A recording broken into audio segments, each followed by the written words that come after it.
लिए और हम सबको प्रेरित करने के लिए कि कैसे हम भी अपने जीवन में परिवर्तन को स्वीकार करें, एक बदलाव लाएं और उन्नति की ओर चलें। सचमुच परिवर्तन ही हमें आगे की ओर बढ़ाता है। एक ठहरा हुआ पानी तो जम जाता है और उसमें कीड़े भी हो जाते हैं, लेकिन जो पानी प्रवाहित होता रहता है वो निर्मल रहता है, स्वच्छ रहता है, उसमें गति बना रहता है और लोग उसका आनंद भी लेते हैं।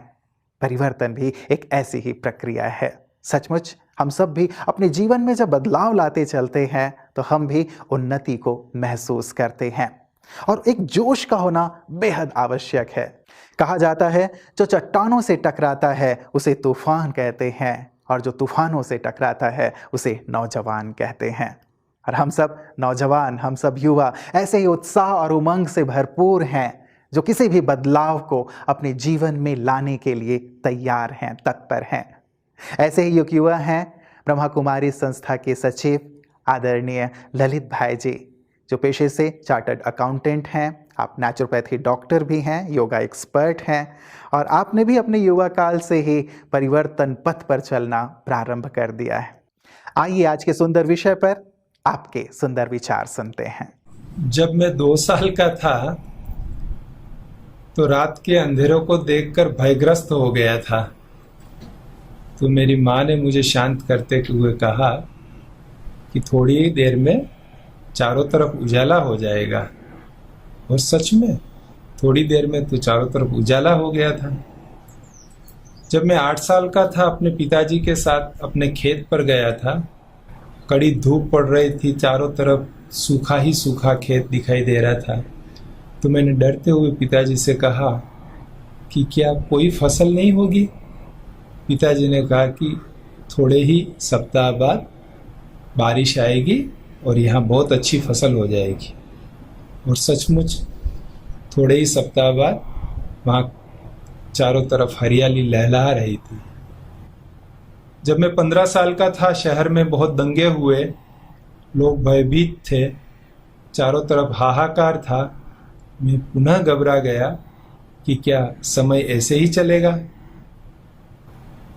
तब हमारे शिक्षक ने कहा कि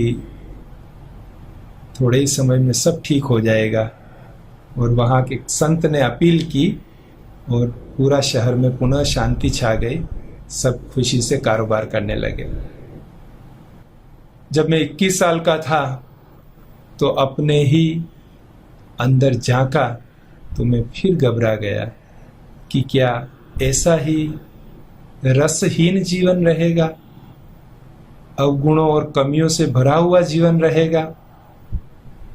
तब परमात्मा पिता शिव भोलेनाथ ने राजयोग के द्वारा एक नई दिशा बताई कि जहां हम अपने जीवन को गुणों और शक्तियों से भरपूर कर शांति, आनंद, प्रेम, खुशी का निरंतर अनुभव कर सकते हैं। परिवर्तन संसार का नियम है और हमें इस परिवर्तन को दिल से स्वीकार करना है। ये भौतिक परिवर्तन की बात नहीं है। भौतिक परिवर्तन तो मात्र एक शेडो है, छाया है। वास्तविक परिवर्तन ये आंतरिक परिवर्तन है। कलयुग भी है तो मनुष्यों के आंतरिक स्वभाव के कारण है और कलयुग पूरा होके सतयुग आएगा, वह भी मनुष्यों के आंतरिक परिवर्तन के कारण होगा। ये परिवर्तन इस राजयोग के द्वारा हम सहज रीति ला सकते हैं। चाहे कितनी भी कमियां, कमजोरियां आत्मा में है, पर राजयोग के अभ्यास से हम क्रोध पर विजय प्राप्त कर सकते हैं। सबके लिए शुभ भावना, शुभकामना रख सकते हैं, एक दूसरे की मदद कर सकते हैं, सत्य बोल सकते हैं, एक दूसरे को स्वीकार कर सकते हैं। युवा साथियों, इस परिवर्तन को हमें स्वीकार करना है। इस परिवर्तन को हमें समझना है।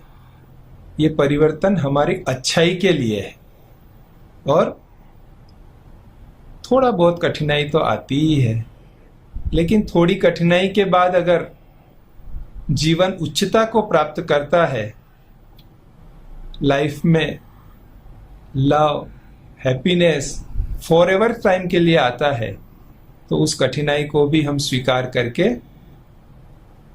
इस परिवर्तन के पथ पर आगे बढ़े। सफर में धूप तो होगी, जो चल सको तो चलो, सभी है भीड़ में, तुम भी निकल सको तो चलो, किसी के वास्ते राहें कहाँ बदलती है, जो अपने आप को खुद ही बदल सको तो चलो। तो हमें बदलना है, समय के पूर्व बदलना है, तब उस बदलाव का संपूर्ण सुख हम ले पाएंगे। ये बदलाव हमारे अच्छाई के लिए है और ये बदलाव संभव है। निराश होने की जरूरत नहीं है।